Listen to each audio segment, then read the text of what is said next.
vous souhaite une excellente journée sur Radio Scarpe Sensée 94.10, la voix libre et associative qui vous donne la parole tout à l'heure. Radio Scarpe Sensée, une radio qui a 30 ans, l'âge de la loi autorisant et régulant les radios libres. Bonjour.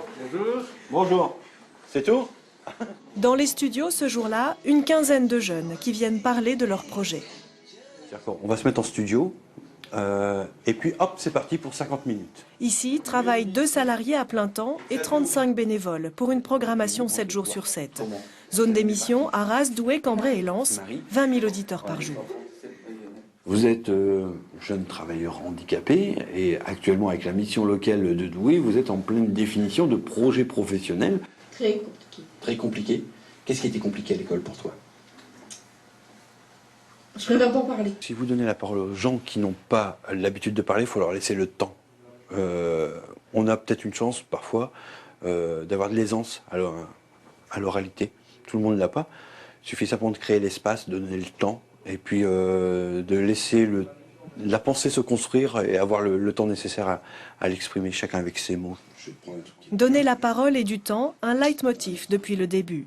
Au départ, un groupe d'amis fondu de Sibi qui revient de Belgique avec un émetteur tellement puissant qu'il brouille les fréquences de la gendarmerie.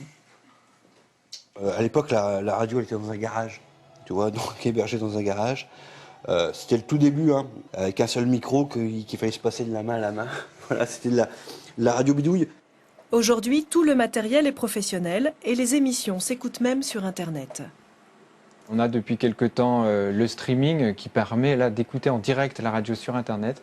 Et les auditeurs qui captent moyennement la radio, qui aiment bien l'écouter tout de même, peuvent l'écouter chez eux en streaming avec une bonne qualité sonore. Et ça, c'est important aussi. On remarque que ça marche bien. La preuve, les petits nouveaux, comme ils s'appellent, préparent leur prochaine émission. Ils ont démarré en janvier dernier. Proposé et animé par les Walking Bluesmen, Jean-Marie et Gérard. Je n'écoutais pas beaucoup les radios et les radios associatives. Je suis natif du village et je n'avais jamais mis les pieds à la radio. Alors c'est la révolution là.